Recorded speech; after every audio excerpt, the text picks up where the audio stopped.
Good afternoon, everybody, and welcome to our latest webinar. Today, we're going to be looking at top tips for every single user on 365 and Windows. We're going to go through things that you perhaps should know but don't really know, and that's okay because who's trained you? So that's not a problem. We'll take you through some of the key things. Now, today I've got Tom on the line from our technical team who's going to take us through, walk us through all the content. Today, we're going to look at those things that we perhaps all assume we know and perhaps we don't. And that's okay, as we say, you know, who knows all these things. And quite often we've got ways of achieving the outcome that we could actually do quite quickly. So Tom's going to share his screen in a second, and I'll get Tom to take us through everything we're going to cover, right the way from basic keyboard shortcuts to Windows, through Word, PowerPoint, Teams. But if you have got a question, we'll come to them at the end. If you've got anything specific, we'll try and address that. So Tom, let's get your screen shared and get started straight into today's session. Fantastic. Let me just get this up. Here we go. Right. I think that should now be live. Yep. So really the intention of today, as Dave said, was to sort of start off with some, really simple shortcuts. And I'm sure that a lot of these you'll be familiar with. I've been doing a little bit of research. There's a few that I wasn't aware of, but it's going to be quick fire. So we are recording this. So if we do go too fast, there's always the ability of going back, playing at half speed with the added bonus of getting it presented by Barry White.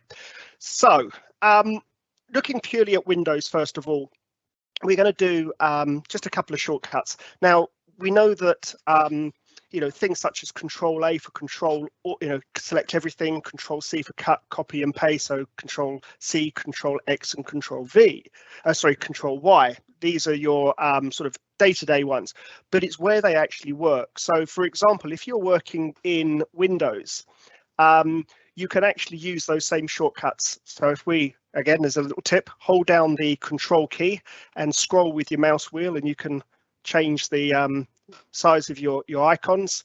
But if you were to select an icon, Control C to copy it, and then Control V, it will give you a copy. If you want to move it, Control X as in cut, and Control V will then paste it onto wherever it is you want to move it. So a really quick way of moving documents. And as with those shortcuts, Control Z is an undo, and again that will step back. So a way of just keeping your hands on your keyboard if you're moving content around can sometimes actually speed things up. But that mouse wheel will actually work everywhere. So if I'm in a picture, I can hold down that Control key and then zoom with the mouse wheel, and it will zoom in and out to wherever it is that I am, my mouse pointer is located. So again, a quick way, and that works with, if I'm in calendar, for example, I can zoom in and out of my calendar as well using that mouse wheel to get different views. So really useful, that one. Looking more at the actual Windows desktop, there's a lot of keyboard shortcuts that you can use for this as well. So when we have, and I'll just drag a load of different things onto my screen. This is sort of normally what we have within our desktops at any one time, is we've got a load of screens, and we can't actually see the wood for the trees quite often. But a couple of shortcuts here is the little Windows key, which is down at the bottom of your keyboard towards the left-hand side, a little shape like a Windows logo. If you hold that down while you press M, for example, minimize all, gets rid of, so you can see your desktop, and then Shift Windows key, M will bring everything back. Windows key and D will let you quickly see the desktop, so you can just toggle that on and off by just holding down the Windows key and pressing the D. And then a really good one, I won't do it now because it'll lock my machine. When you need to walk away from your desktop, Windows key and L, and it will just lock your machine, and then you'll be prompted for your credentials when you come back. But just a really quick way to keep that machine locked down and make sure no one else can use it while you're not there. To bring up some applications, we've got Windows key and E will launch Explorer. Windows key and S will bring up the search box. And then you can even move into sort of some other services as well. So a Windows key, Shift and S brings up a screenshot. So you can grab a section of your screen if you wanted to put it into a Word document or an email. And when that is being captured, it will save it to the clipboard, but then you can actually open that image in the Snip and Sketch tool, and you could do some annotation to that, for example, before you save it or share it. The other really useful one is when you've got these multiple screens up on your monitor, and you're trying to work between two, you can snap these screens. So if you drag it up to the top of the window, you can see a sort of a slight outline of a window suddenly expand. If you let go, it will make that window go full screen. And if you drag it back down again, it will bring that screen size down to as it was previously. But this can also work with multiple documents. So if I've got two spreadsheets, one's a CSV file, one's a spreadsheet, and I need to work on these side by side, you might normally kind of go, right, I'll drag this one up here and, you know, resize that corner, move it down, and this on up to the other side. A really quick way is to drag it to the left of the monitor, and it will snap, and it will then ask you what other screen it is that you want to have sitting alongside it. And that's just a really quick way to get those two. If you then hover your mouse between the two the two windows, you see the icon changes to two arrows. You get a slight thicker sort of selection bar, and you can then drag that across to change the percentage of that screen that you have between those two windows. So a quick way of being able to sort of change the focus of where you're working on those two windows. You can also do this with, you know, multiple windows as well. So we've got it with two. I could snap that one into the top left, that one down there. This one I'll snap up to the top, and then I will bring in that down into the bottom right hand corner. So a way that you could quickly move across those you know, multiple versions of Windows. You can also use keyboard shortcuts for that. So if you've got this screen and I wanted to snap it, so let me just move these around slightly. If I wanted to snap this screen, I can use the Windows key and then the arrows. So Windows key left will snap it to the left-hand side, Windows key left to the left-hand side. So again, it's a sort of quick way, and then up into that corner. So you can use, and I'm just using the left, right, and up and down cursor keys to actually move that particular window around the screen. The other really good thing is when you're working with multiple documents is if you're kind of almost splitting how you want to work, and you have, right, this is my email, this is the sort of my day-to-day admin stuff, but I'm working on a spreadsheet and I don't want any distractions, and that needs to be full screen, or I need to have a couple of things open on the window. Using multiple desktops, and you can get to that by the little icon down on the taskbar just next to the search. But again, keyboard, you can use Windows key and Control D. So Windows key, Control and D, and it will then bring you to a new desktop, and you can move between those desktops by holding down the Windows key, Control, and then left and right. And that allows you to have a separate window where you might open up a separate version of you know, some applications, and you can then keep those two things completely separate. You can also view those by this icon down on the taskbar, and you can see your desktops up here, and you can also create new desktops. But it also allows you to move content between the desktops. So for example, my calendar, I want to pop that onto that desktop, so I can just drag and drop it into there. And always demo gods didn't want to play. Up into the second desktop. Well, it should work. Let's try that again. There we go. So that worked with that one. So that's how you could move those windows between those multiple desktops. And as soon as you don't need those desktops, you can click the little X, and it will close that desktop, and any of the windows that were open on those other desktops will all get consolidated down into that sort of first one. But while we're in this view, this is a really useful one as well, because not only does it give you a visibility of your open applications, but you can also see the documents, websites, etc., that you've been looking at, you know, over the last, you know, and this is say going back in my case 17th of January. and again, I can search. So a quick way of finding documents or websites that you've looked at recently. So yeah, a couple of really quick and quite useful little shortcuts there. While we're within Edge, and let me show you just another quick one. I want to work in Edge, but I've got all of these other windows open. If I click and hold on my mouse and just shake, it will minimize all of the other windows except for the one that I was using. So now I'm in Edge. Edge gives you a great way of working with multiple websites via tabs. Sometimes you actually want to have these things side by side. You can click and hold the tab with your mouse, move it around on the taskbar, on the tab bar, or move it out altogether. And that way you get two instances. And again, you could snap these two side by side, and that just gives you that visibility of two windows to look at websites. You can also use a service called Collections. Now, Collections is a great way of bringing together resources that you use on the internet that similar to sort of bookmarks, but it allows you to kind of keep them more active, and you can add in additional things, such as you could add a OneNote to it. You could add a Word document to this collection. You could also add a quick note to this collection as well. Whenever you go into a collection, whether it be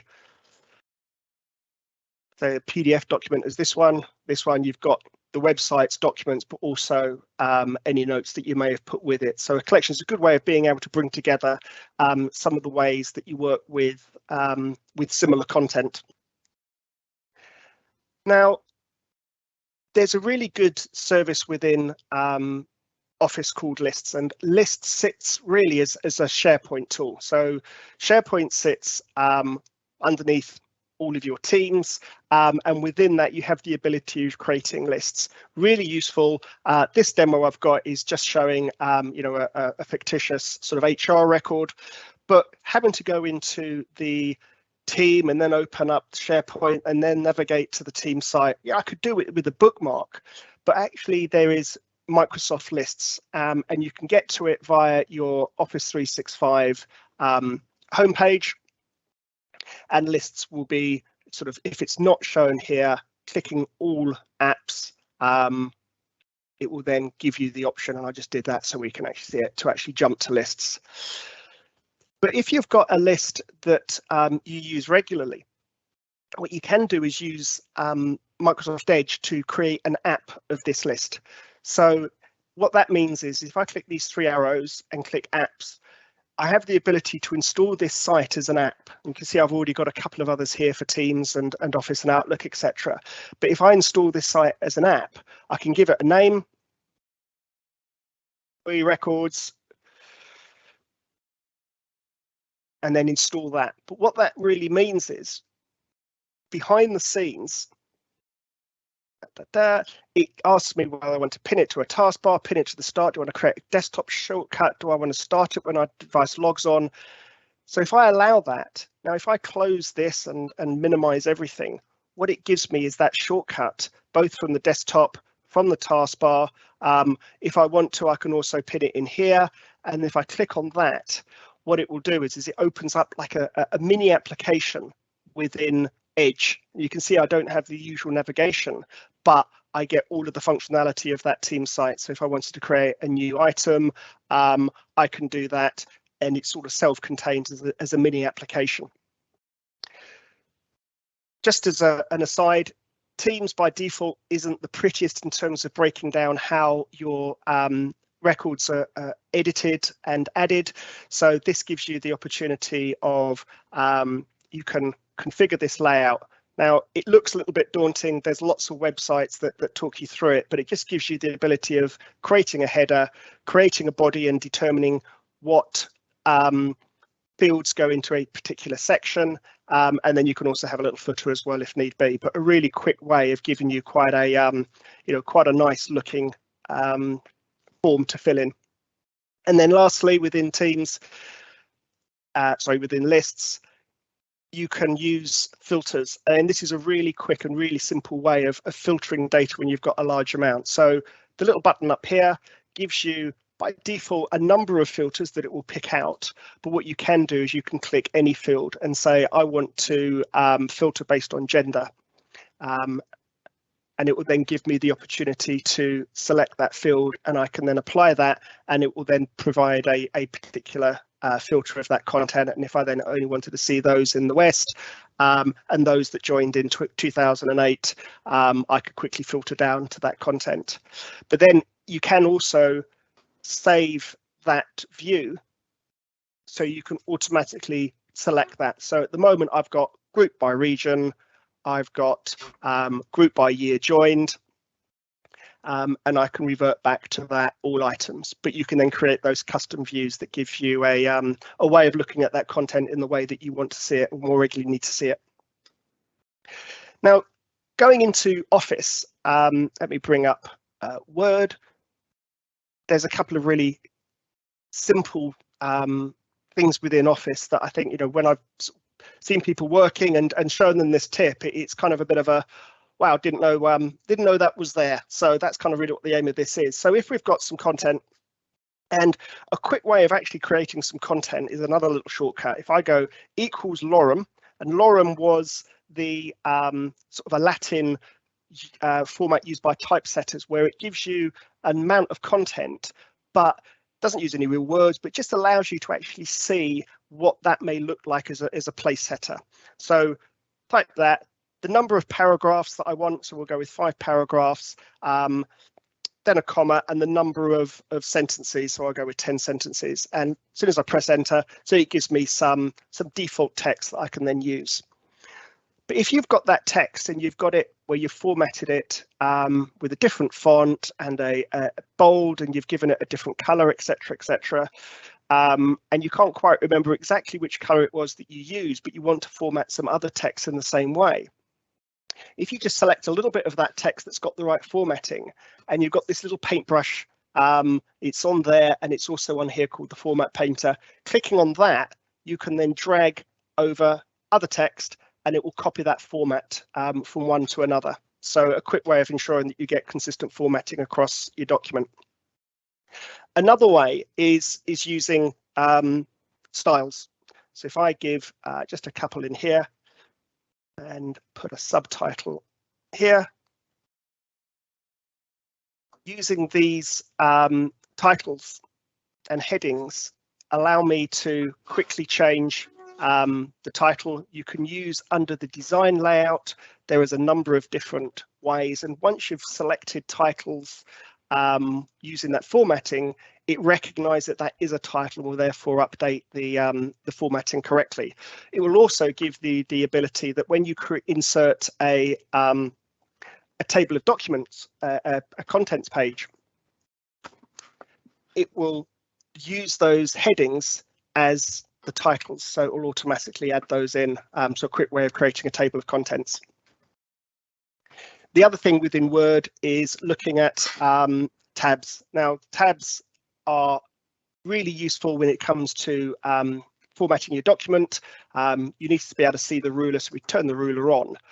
But what a tab allows you to do is, instead of going, tabbing across to get to a point on the screen, if I go back and turn on the view formatting, I can see all of these tabs marks go across, and by default it's about I think it's about 0.5 centimeter. But this little icon over on the left hand side is a left tab, and if I click on that, I can cycle over the types of tabs that I want. So you've got a default left, a center, a right, and then you've got a decimal point as well. So wherever you've got decimals, that will be the point that tab is centered. So if I just click a tab on the taskbar and now tab across, it will go to that point. And if I tab across, add another one, just click and tab across, it will then move to those specific points. And if you select them, you can then move those tabs, and it will then update where any content has been referenced using that tab that you've selected. So that's a good way of ensuring you kind of get that consistent formatting.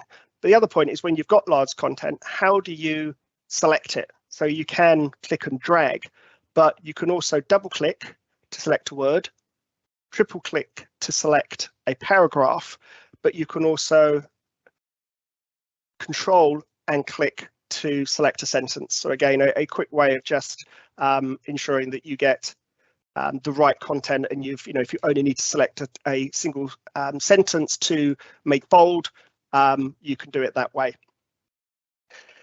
So looking at PowerPoint now. Now I've got a little PowerPoint here that I was going to show for Teams, but what this gives you is the ability of working with multiple slides. So if I've got a slide, let me just make this a little bigger. So if I've got a slide here and I want to use it again, but use it in a slightly different way, you can duplicate.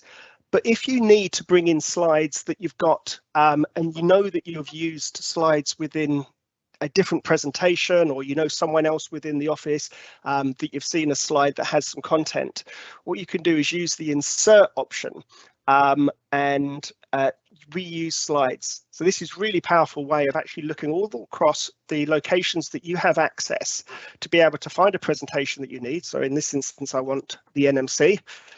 So it will then search for all of the presentations that I've got that include the NMC. I can then click on the presentation. It will open up the slide deck, and I can go, yep, that's the one I want, click and drag, and it gets added into clicked and drag and clicked on that, so that adds it into the slide deck. So a quick way of actually getting those consistent slides. And again, if this is set up with a master format, a design, that will just ensure that that gets covered across as well. So again, we've got things such as the format painter within here, so that gives you that ability of capturing those formats and copy them across slides in a consistent way. Right, jumping into Excel. Now, looking at that Excel spreadsheet, it's a CSV file, and this was the same HR data. Bit of a mess, trying to actually work out how things work. Really simple, quick tip is, again, a keyboard shortcut. So it's hold down your Alt key, and you can see, but by default, you get all of your corresponding letters that come up that refer to the shortcut key and how you would then navigate. So if I want to expand this spreadsheet, so I can see all of the content of the columns. At the moment, a lot of it is sort of truncated. Control A will select all, and I can press Alt H O I, and what that does is it's basically moving to H being the home tab, O being the format, and then I being the auto column width. So again, you could use that if you had these were all a little bit squished up. You could do the same thing, Alt H, O, and A to fit height. So again, that's a quick way of moving that around. If you wanted to edit a particular field, pressing down the F2 key, if I don't have my keyboard set properly, will just move you straight into that field, so you can start editing it. You don't have to click. So again, a way of ensuring you don't spend too much time moving around with your mouse. And also with when you're working with that table within an Excel format, one thing that I know I've done in the past is when I'm working with a file and I've got some data and I need to actually view that data slightly differently in terms of, well, I've got their first name and their last name, but I actually want first and last name together in a column. Now, you would normally use a concat function, but there's a new feature within Office which is called Smart Fill, and it actually intuitively tries to figure out what it is that you're doing. So if I start to type Shauna Buck in that field, and the next one I want to try, it's figured out that going, okay, you're taking the contents of column 4 and column 6 and you put them together. So let me just do that all for you. I press enter, and it's created a new column and updated 1,000 records with the format that I want. And it also works in the reverse. So if I insert a column there and I want to find out just a list of who are the email providers for these members of staff, so I could start typing Gmail, Walmart, And again, it's done the same and broken that down into just the particular part of that content, because it's recognized it was what came after the @ sign and before the dot sign. So there we go. Just a couple of other things in Excel. If you've got a table selected, so you're inside that table, a quick way and an easy way of being able to slice and get data in a similar way of using the drop down windows to get a view is something called a slicer. And a slicer is a way that you can filter your content in sort of a more intuitive way from a user's perspective. So we could look at this and go, right, what are the so I want to sort by gender, I want to sort by month joined, and I want to search by the state that they're in. And it creates these 3 slices, and I can move these around. I can move them outside the sort of the table window. I could add some rows ahead for it to go over. But just clicking on these will alter the content based on the options that I'm selecting within this. So again, once you save that, anybody that comes in to use this Excel file will have those slices, and they can then filter and manage the content accordingly. Appreciate this is a real quick run through, but just a couple of Excel ones. When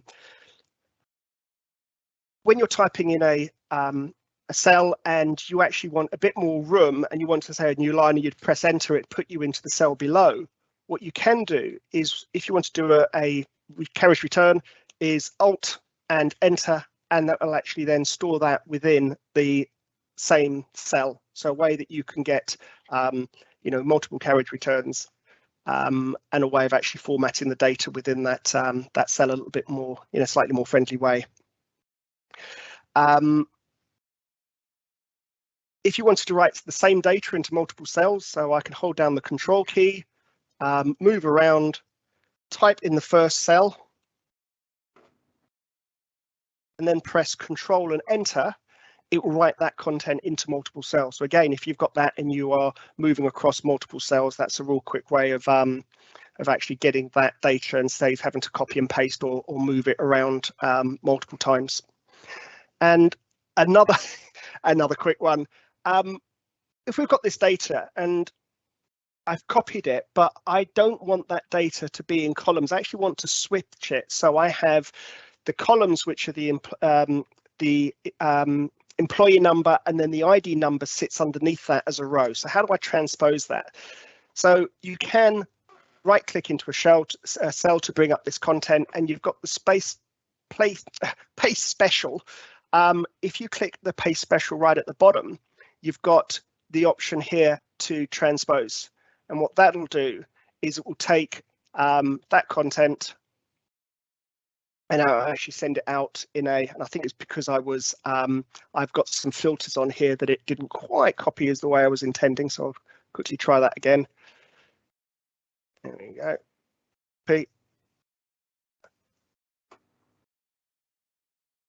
Paste special and transpose. There we go. So we've got that content that is being converted into columns and rows in the opposite to the table. So again, a nice quick way of being able to do that. So appreciate that was a really quick run through of some tips and tricks. There is loads more in terms of how you can work with Office in a more efficient way.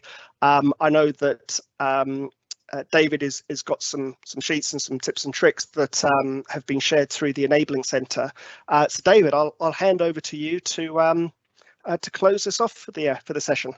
That's fantastic, Tom, and you've covered so many things that I didn't know, that lots of other colleagues didn't know. There's some huge tips in there that's going to change the way that we work, I'm sure.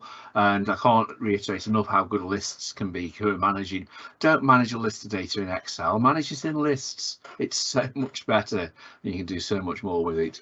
I've just popped on screen there the up and coming events. We are taking a week off live webinars next week, but maybe I'll try and replay this one for you at midday for the people who aren't here this week, because we've had such a big audience. We haven't had a lot of questions in here. I have answered one of them already. but we will be putting more, and there's more on the NEP website as well.